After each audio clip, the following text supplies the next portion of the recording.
Help support the companies that support our community.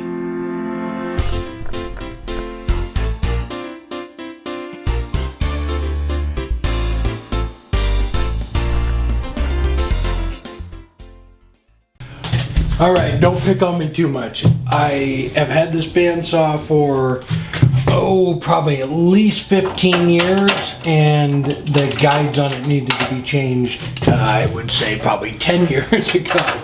The bottom one I had to take off, I don't know, about 8 months ago because it fused itself together and it was just rubbing on bare metal. So when we were in North Carolina at the AAW show, I picked up some new guides from Carter Tools. I will put a link down below in the description. I want to thank everybody there, Chris and everybody at Carter and Alex Snodgrass for helping me get the right ones and figuring everything out, and all your help, guys. I really appreciate it. So they do guides too if you have an older bandsaw like mine. So this is a Jet. It's a 18-inch, and I'm going to take the table off here, and then we'll pull the upper and lower guides off. So it's actually kind of a simple process. It's just a couple of bolts on there, and then you put the new guides on and get them all lined up. But the back wheel on this one, yeah, that one went out quite a while ago. The top one here, you can see that it's burnt. It's about to fuse itself together, so we'll get these off of here and get the new ones on and get it all dialed in. We had a great time at the AAW show. It was fantastic. Got to see a bunch of people, hang out with Stuart Kent and everybody at Easywood. We had a fantastic time demoing there. Thanks for everybody that stopped by, and then we went straight from there to Las Vegas for the AWF show, and that was awesome. It was a 4-day show in Vegas. Got to finally meet Pat Lapp.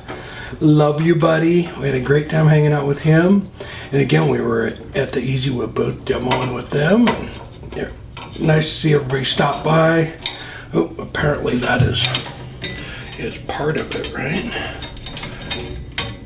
All right. Take that off. Remember where all this stuff is. So, looks like that just pops out of there. And then this one, actually it had two little, that one goes into there. Yeah, it's the bandsaw, it's a 16-inch bandsaw or 18-inch bandsaw. And like I said, I've had it for years, but it has worked very well. I have run a lot of wood through it. It still keeps going. It's holding up good. With these new guides on, it'll be nice and a lot more accurate than it has been. So we'll get those on it. Yeah, so the bottom guide just goes right back in those same holes right there. On mine, it just has a bolt on each side. Put it right back in there. I'm not exactly sure. It's got quite a bit of travel on it, so I'm not exactly sure where it goes. I'm going to put the blade on it real quick to try and get it lined up the best I can. For the top one, it's just a single bolt, so it goes on the back side there. It kind of looks like a little bit of a dovetail that goes on there, but a single bolt that goes on there, and then the safety bar right here actually goes right back up in there. I don't think I even need to take that off, but anyway, I'll get it put back on and get this tight, and then we'll get everything adjusted. And this moves back and forth too, so I can adjust that. All right, I'm going to throw the blade back on real quick so I can kind of figure out exactly where it is. This slides back and forth, and then like I said, that one down there too slides back and forth, so we can get it all aligned. So I'll have bearings running on each side of the blade and the back one, so I want to get it all dialed in. So when you adjust your blade, you want your teeth on the outside of the bearing there, so they need to stick out just a little bit, otherwise they're just gonna wear them down. So this is how you adjust them. Bring it in like that. Just spin it by hand.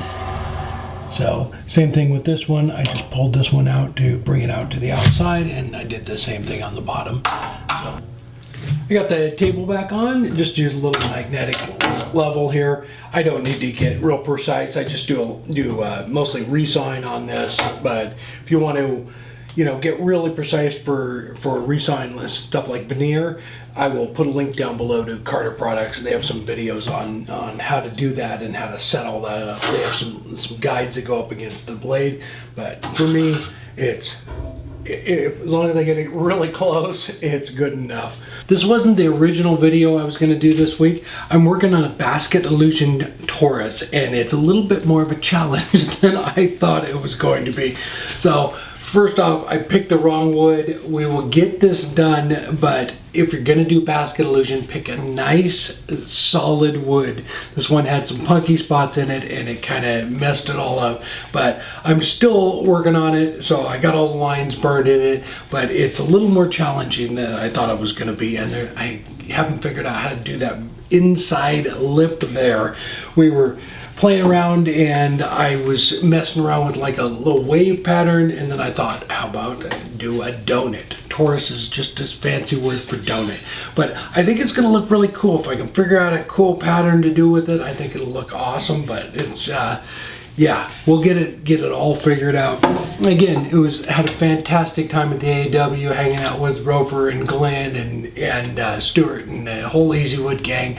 So it was a great time, and thank you everybody who stopped by the booth. We had a lot of fun. It was nice to meet some new people too. And then again, the AAW was fantastic, or the AWFS was fantastic to get to see and meet everybody again too. So lots of fun. We will be back next week with an actual wood turning project. Maybe this one, I'm not sure yet. Hopefully I can get it done by then, but we'll be back with something.